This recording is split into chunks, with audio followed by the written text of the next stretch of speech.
So since I am actually sick and I can't really do the heavily edited videos, this is going to be our quick and easy Genshin Impact build guide on how to build your Chevreuse. For weapons, I chose the Black Tassel.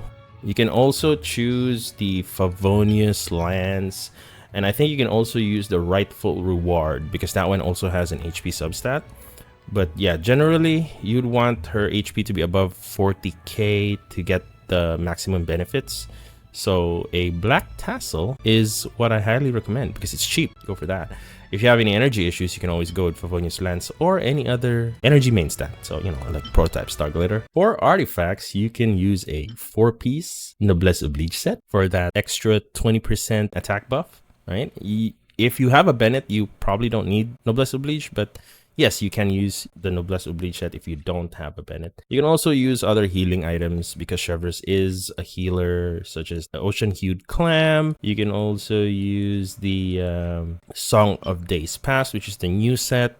This one's a little bit iffy to use as a 4-piece because sometimes you can throw off the damage that it gives to other teammates.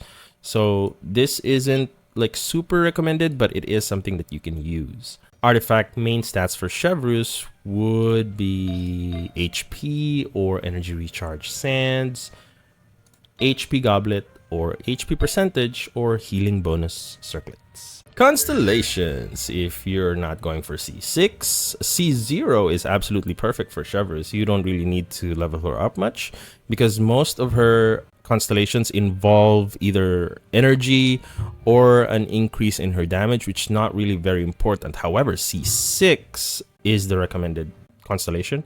So it's either, my suggestion is it's C0 or it's C6. But you should go for C6 because this thing gives like 20% pyro damage and electro damage bonus for a max of 3 stacks, which is a 60% pyro and electro damage bonus. And that's a lot of bonus. Alright, so for talents, none of Chevreuse's abilities actually scale with her buffs. So technically speaking, you don't need to level any of these. I do level the elemental skill in the burst for that extra pyro damage because she still, you know, she does decent amount of pyro damage, and you know, with the overload reaction, she gets to deal a little bit more extra. But you don't really need it. So if you're just after her buffs from her Ascension 4 passive, you can just completely skip any of these. Okay, now let's talk teams. This is where everybody has a lot of questions actually. So due to Chevreuse's mechanic, she is technically a Pyro Nilu. I don't know, you guys can't see me doing air quotes, but I am doing air quotes because only Electro and Pyro characters can be slotted into her teams, but that's okay. So for the teams, so it usually consists of either 2 Electros and 2 Pyro characters. But generally those Pyro characters is either going to be Chevreuse or Bennett because they give a lot of damage and you just have one DPS character and you can pretty much mix it around. So in this case, I have the Raiden Shogun, Chevreuse, Bennett, and Xiangling for maximum overload reactions because you always need the overloads to trigger Chevreuse's buffs. You can also, you've seen some people probably do this. They're also running Kujusara, especially if it's C6 Kujusara. It is a very good substitute as well. And with that, you get double Electro. The resonance and the damage boost from Kujusara is also insane for Raiden Shogun. Additionally, you can try a different team, which is a little bit more like this, which is Yoimiya, which is more obviously it's pyro focused, which is great because as Chevreuse is out right now, the 2 banner characters 5 stars are pretty good for Chevreuse. Both Yoimiya and Raiden Shogun is good for Chevreuse. So here we're putting Beidou. You can change this up to any other Electro character. Obviously, you can use Yaimiko. You can also use Fischl. But I like using Beidou because the thing with Overload that we all know about is that it knocks small opponents away. And with Yoimiya being a ranged character, it's much more easier to hit enemies.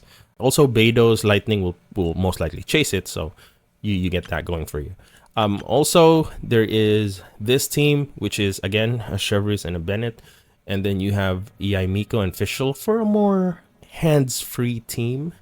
If you're not really into the whole auto-attacking situation, at least Yaimiko and Fischl, they're just gonna track enemies and then they're just gonna start exploding because overloads. And yeah, those are my favorite team compositions.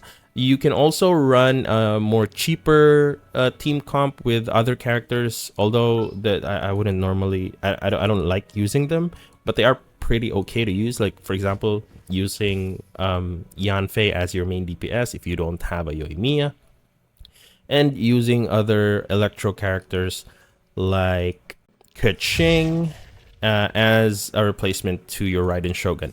Although with regards to Keqing and for example Sino, their Dendro reaction or Hyper Bloom related teams are much more effective.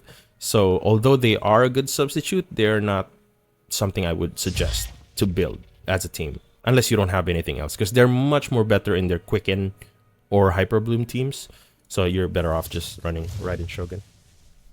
And that is all for this very, very short video and very, very short test of this type of format. Thank you so much for watching.